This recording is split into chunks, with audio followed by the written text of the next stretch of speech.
The Chronicles of Narnia by C.S. Lewis.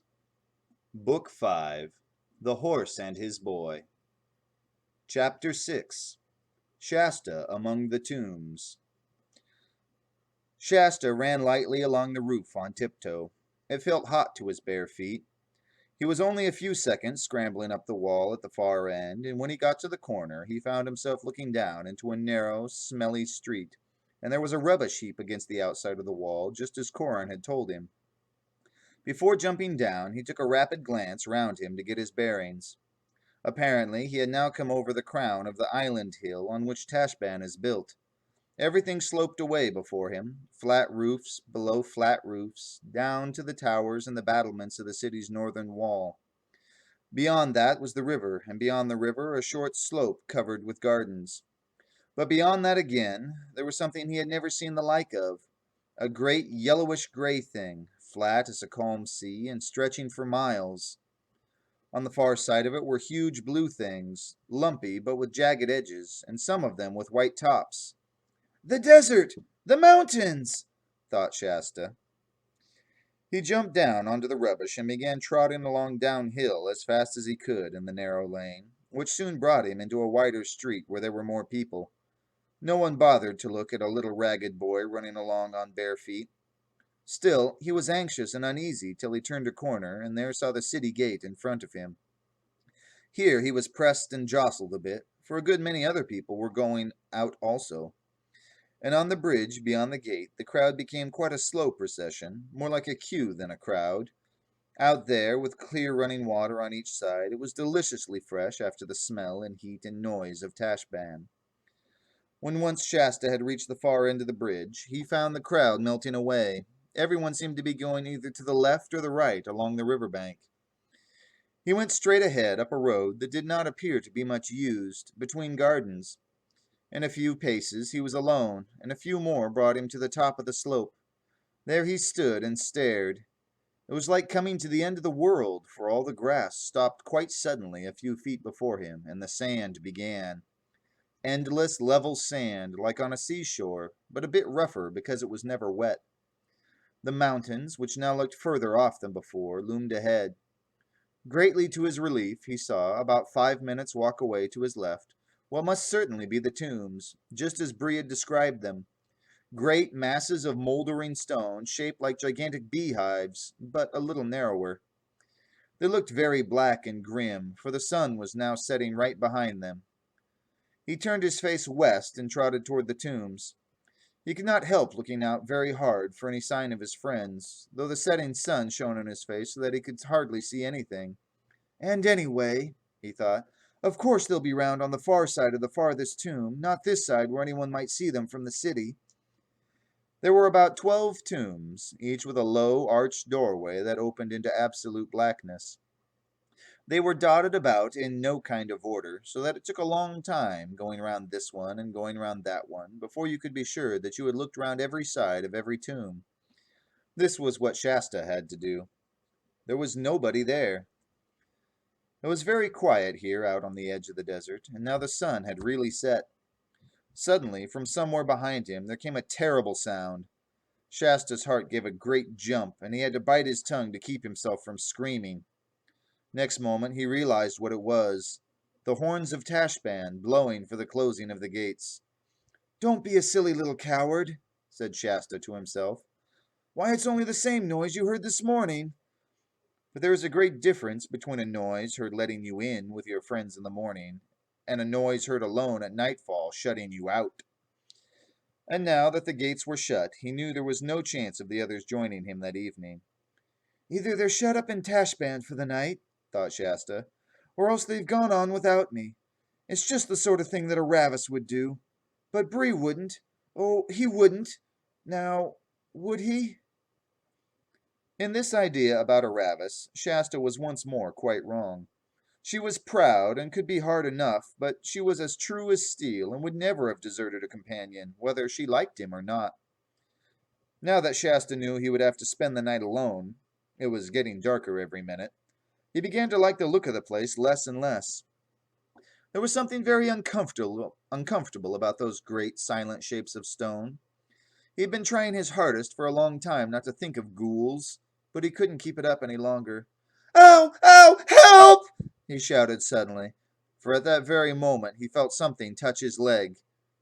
I don't think anyone can be blamed for shouting if something comes up from behind and touches him, not in such a place and at such a time when he is frightened already. Shasta, at any rate, was too frightened to run. Anything would be better than being chased round and round the burial places of the ancient kings, with something he dared not look at behind him. Instead, he did what was really the most sensible thing he could do. He looked round, and his heart almost burst with relief. What had touched him was only a cat. The light was too bad now for Shasta to see much of the cat, except that it was big and very solemn. It looked as if it might have lived for long, long years among the tombs alone. Its eyes made you think it knew secrets it would not tell. Puss, puss, said Shasta. I suppose you're not a talking cat. The cat stared at him harder than ever. Then it started walking away, and of course Shasta followed it. It led him right through the tombs and out to the desert side of them. There it sat bolt upright with its tail curled round its feet and its face set towards the desert and towards Narnia in the north, as still as if it were watching for some enemy. Shasta lay down beside it with his back against the cat and his face towards the tombs, because if one is nervous, there's nothing like having your face towards the danger and having something warm and solid at your back. The sand wouldn't have seemed very comfortable to you, but Shasta had been sleeping on the ground for weeks and hardly noticed it. Very soon he fell asleep, though even in his dreams he went on wondering what had happened to Bree and Aravis and Hwin. He was wakened suddenly by a noise he had never heard before. Perhaps it was only a nightmare, said Shasta to himself. At the same moment he noticed that the cat had gone from his back, and he wished it hadn't. But he lay quite still without even opening his eyes, because he felt sure he would be more frightened if he sat up and looked round at the tombs and the loneliness, just as you or I might lie still with the clothes over our heads.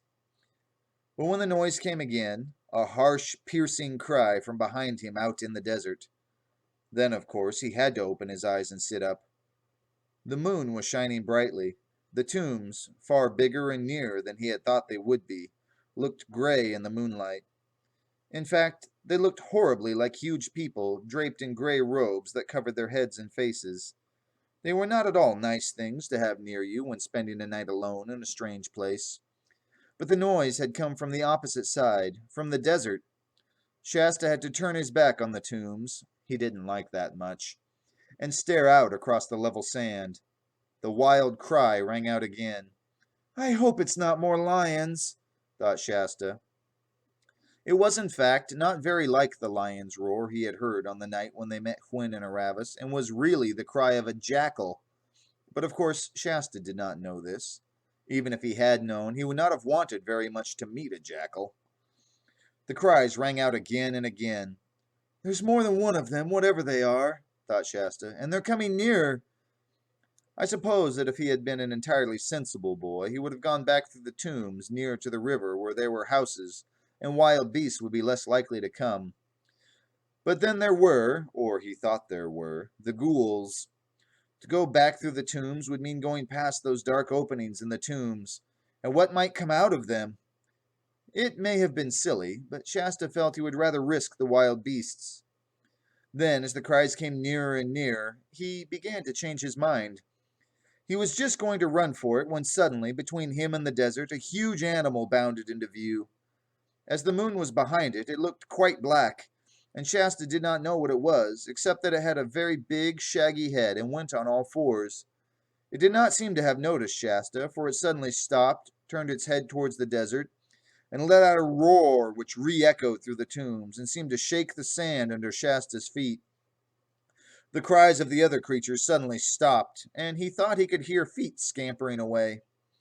Then the great beast turned to examine Shasta.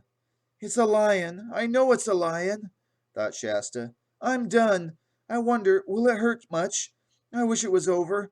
I wonder, does anything happen to people after they're dead? Oh, here it comes! And he shut his eyes and his teeth tight. But instead of teeth and claws, he only felt something warm lying down at his feet. And when he opened his eyes, he said, Why, it's not nearly as big as I thought. It's only half the size. No, it isn't even a quarter the size. I do declare it's only the cat. I must have dreamed all that about it being big as a horse. And whether he really had been dreaming or not, what was now lying at his feet and staring him out of countenance with its big, green, unwinking eyes was the cat, though certainly one of the largest cats he had ever seen. "Oh, Puss," gasped Shasta, "I am so glad to see you again. I've been having such horrible dreams." And he at once lay down again, back to back with the cat, as they had been at the beginning of the night. The warmth from it spread all over him. "I'll never do anything nasty to a cat again as long as I live," said Shasta, half to the cat and half to himself. "I did once, you know.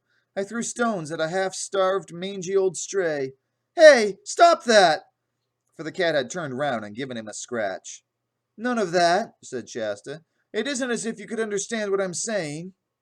Then he dozed off. Next morning, when he woke, the cat was gone, the sun was already up, and the sand hot. Shasta, very thirsty, sat up and rubbed his eyes. The desert was blindingly white, and though there was a murmur of noises from the city behind him, where he sat everything was perfectly still.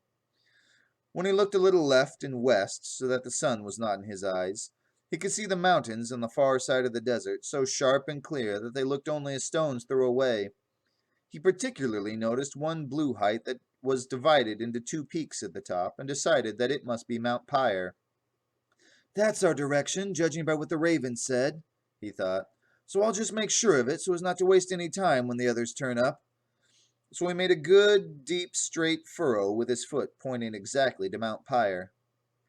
The next job, clearly, was to get something to eat and drink. Shasta trotted back through the tombs. They looked quite ordinary now, and he wondered how he could ever have been afraid of them. And down into the cultivated land by the river's side. There were a few people about, but not very many, for the city gates had been open several hours, and the early morning crowds had already gone in. So he had no difficulty in doing a little raiding, as Bree called it. It involved a climb over a garden wall, and the results were 3 oranges, a melon, a fig or two, and a pomegranate. After that, he went down to the river bank, but not too near the bridge, and had a drink. The water was so nice that he took off his hot, dirty clothes and had a dip, for of course Shasta, having lived on the shore all his life, had learned to swim almost as soon as he had learned to walk. When he came out, he lay on the grass looking across the water at Tashbaan, all the splendor and strength and glory of it. But that made him remember the dangers of it, too. He suddenly realized that the others might have reached the tombs while he was bathing, and gone on without me as likely as not.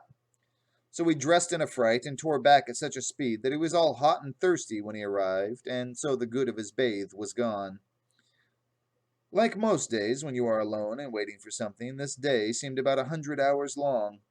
He had plenty to think of course, but sitting alone just thinking is pretty slow. He thought a good deal about the Narnians, and especially about Corin. He wondered what had happened when they discovered that the boy who had been lying on the sofa and hearing all their secret plans wasn't really Corin at all. It was very unpleasant to think of all those nice people imagining him a traitor. But as the sun slowly climbed up to the top of the sky, and then slowly began going downwards to the west, and no one came, and nothing at all happened, he began to get more and more anxious. And of course he now realized that when they arranged to wait for one another at the tombs, no one had said anything about how long. He couldn't wait here for the rest of his life, and soon it would be dark again, and he would have another night just like last night. A dozen different plans went through his head, all wretched ones, and at last he fixed on the worst plan of all.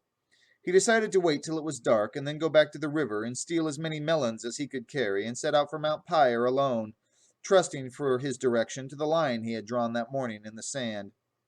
It was a crazy idea, and if he had read as many books as you have about journeys over deserts, he would never have dreamed of it. But Shasta had read no books at all. Before the sun set, something did happen. Shasta was sitting in the shadow of one of the tombs when he looked up and saw 2 horses coming towards him. Then his heart gave a great leap, for he recognized them as Bree and Hwin. But the next moment his heart went down into his toes again. There was no sign of Aravis. The horses were being led by a strange man, an armed man, pretty handsomely dressed, like an upper slave in a great family. Bree and Hwin were no longer got up like pack horses, but saddled and bridled. And what could it all mean? It's a trap, thought Shasta. Somebody has caught her, Ravis, and perhaps they've tortured her, and she's given the whole thing away. They want me to jump out and run up and speak to Bree, and then I'll be caught too. And yet, if I don't, I may be losing my only chance to meet the others. Oh, I do wish I knew what had happened. And he sulked behind the tomb, looking out every few minutes and wondering which was the least dangerous thing to do.